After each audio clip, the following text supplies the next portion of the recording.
Hello everybody. If you want to read all the stories in full, please go to www.steveuk.blog. Thank you.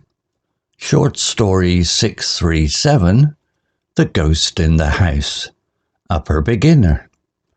Anna moved into an old house in the countryside. She was excited about her new home. The house was big and quiet with tall trees around it, but strange things started to happen at night. One evening, Anna heard footsteps in the hallway. She looked, but no one was there. Maybe it's the wind, she thought. The next day, she found a cold spot in the living room. It felt like ice, even on a warm day. That night, Anna could not sleep. She got up and went to the kitchen for water. Suddenly, she saw a shadow in the corner. It was a woman in a white dress. The woman looked sad and old-fashioned. Anna's heart beat fast. "Who are you?" she asked. The ghost did not speak, but she pointed to a picture on the wall. It was an old photo of the house. Anna looked closer. In the photo, there was the same woman smiling with a man and a child. The next morning, Anna asked her neighbour about the house. "Oh, that was Mrs. Ellis," the neighbour said. "She lived here long ago. Her family died in a fire. She was very sad and died alone." Anna felt sorry for the ghost. That night, she talked to the shadow again. "I know your story, Mrs. Ellis. Your family loved you. You can rest now." The ghost smiled for the first time. A soft light filled the room. Then the ghost faded away. The house felt warm and peaceful. Anna never saw the ghost again. She lived happily in her new home with no more strange sounds. Vocabulary notes. Strange. Adjective. Meaning unusual or not normal, something that is unexpected or odd. Example, but strange things started to happen at night. Example sentence, the strange noises in the house scared Anna. Similar words, odd, weird, unusual, peculiar. Similar word example, the odd shadow moved across the room. Footsteps, noun, plural. Meaning, the sound or mark made by someone walking. Example, one evening, Anna heard footsteps in the hallway. Example sentence, Anna listened carefully to the footsteps outside her door. Similar words, steps, tread, stomping. Similar word example, the loud stomping upstairs woke her up. Shadow, noun, meaning a dark shape caused by something blocking light. Can also mean a faint image of a person or thing. Example, suddenly she saw a shadow in the corner. Example sentence, the shadow of the woman appeared in the kitchen. Similar words, silhouette, figure, outline. Similar word example, a silhouette stood quietly by the window. Ghost, noun. Meaning, the spirit of a dead person that some believe can appear to the living. Example, Anna felt sorry for the ghost. Example sentence, the ghost looked sad and lonely in the house. Similar words, spirit, phantom, apparition. Similar word example, the phantom vanished when Anna spoke to it. Peaceful, adjective. Meaning, calm, quiet and free from disturbance. Example, the house felt warm and peaceful. Example sentence, after the ghost left, the house was peaceful at night.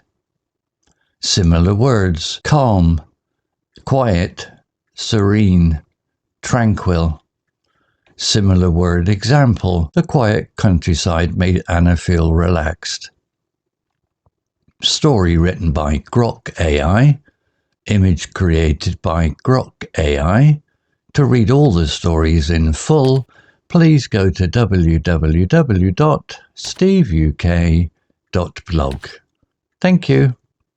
Welcome to The Explainer. Today, we're going to take a classic ghost story and pull it apart at the seams. We're going to deconstruct it piece by piece to really see how it works its magic, how it builds all that suspense and mystery, and then somehow leaves you with a feeling of peace. So every good story needs a beginning, right? And this one starts with a classic. You've got Anna, our main character, and she's just moved into this big, old, quiet house. The whole vibe is a fresh start, a blank canvas. It's all very calm, very normal, which, of course, is the perfect calm before the storm. And boom, there it is. That one line, that's the hook. It's like a switch gets flipped. We go from a pretty simple story about moving into a new house to suddenly a full-blown mystery. Everything that felt safe and normal just a second ago, yeah, that's all out the window now. All right, so here's how we're going to break this all down. We're going to walk through 6 key moments in the story, from that first secret all the way to how it wraps up, to see how the author is really playing with our emotions. Okay, first up, a new home secret. Let's talk about the setup. This is all about laying the groundwork, right? Setting the scene and planting that tiny little seed of conflict that's about to grow. And this is so, so important for any story like this. Think about it. You can't have strange without first showing us what normal looks like. It's that contrast that does all the work. The quiet of the house makes a random noise feel like a gunshot. The peaceful vibe makes the first weird thing feel like a total violation. It's all about the setup. Okay, next section. Building the mystery. So how do you actually start to disrupt that piece? Well, the really smart thing the author does here is they don't show us anything scary. Not yet. Instead, they make us hear things and feel things. It's all about building suspense without giving the game away. So the first thing that happens is just a sound. Nothing to see, just footsteps. And that is such a clever move. Why? Because our brains immediately go into overdrive, right? We start trying to fill in the blank. Who is that? What is that? The suspense is instant. And think about that word choice, footsteps. That's not just a random creak in the floorboards. It's deliberate. It suggests a person, someone walking around, when we know for a fact that Anna is supposed to be alone. Now that is genuinely creepy. Okay, so just when our ears are on high alert, the author throws something else at us. They switch senses. Now it's about touch.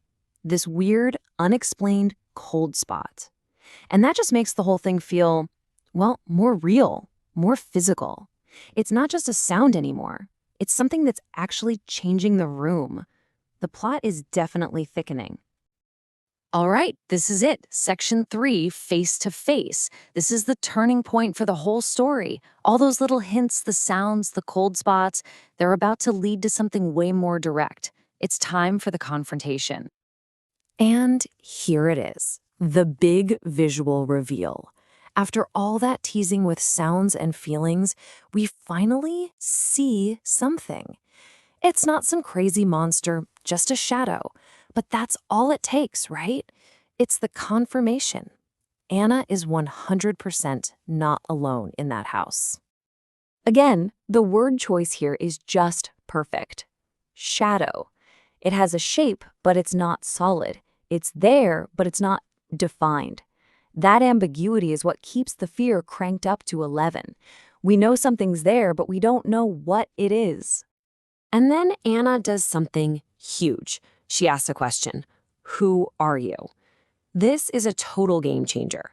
She goes from being a victim, just having things happen to her, to being an active player in this story. She's not running away. She's demanding answers. Suddenly, this isn't just a haunting anymore. It's a conversation. So once she asks that question, the story has to give her an answer. And that brings us to our next part, the investigation. The big question isn't what's going on anymore. It's why is it going on? And this is where we get the big lore drop, The neighbor spills the beans. And just like that, the scary shadow isn't just a shadow anymore. It's Mrs. Ellis. She has a name. She has this heartbreaking history, this backstory. This is the key that's going to unlock the whole mystery. And that backstory gives a whole new meaning to the word ghost, doesn't it? It's not just some random spooky spirit. It's the spirit of a specific person, Mrs. Ellis, someone who went through something awful. And you can feel it, can't you? That feeling of fear starts to kind of melt away and turn into sympathy. Which brings us to the resolution. We're at the emotional peak of the story now. And what's cool is that this conflict isn't going to be solved by fighting or running. It's going to be solved with something way more powerful: empathy. So look at what Anna says. She doesn't yell. She doesn't try to get rid of the ghost. She just talks to her. She basically says, "I see you. I know your pain." She's offering understanding, not fighting back. It's an incredible act of compassion. And there's the payoff, a smile. The room fills with light. It's just a perfectly satisfying ending because the haunting isn't defeated, right? It's healed. And that's why it feels so complete, so earned. And that word peaceful really brings the whole thing full circle. The story started with a quiet house, but it was a tense quiet. Now it's a genuinely peaceful quiet. The disturbance is finally gone for good. All right, last part. Let's do a final analysis. Why does a simple story like this work so dang well? What's the secret sauce? What's the engine that's really driving this thing and making it so powerful? Well, when you lay it all out, you can see it's basically a recipe, a 5-step recipe for a perfect ghost story. Every single step is there for a reason, to pull your emotions in a certain direction. It takes you from feeling uneasy to being scared, and then makes that big turn towards understanding and finally relief. And really, this is the heart of it all. The entire narrative is a machine built to do one thing: turn fear into empathy. You start out scared of this unknown thing in the dark, but by the end, you actually feel for her because you understand her story. It's a complete emotional journey, all packed into one short narrative. And that really gets to the ultimate point, doesn't it? What can we learn from simple stories? It shows that they aren't just simple. They are incredibly powerful ways to talk about really complex feelings. They can turn fear into understanding. They can make a ghost human. It's a great reminder that the best stories, the ones that really stick with us, they don't just scare us, they connect us.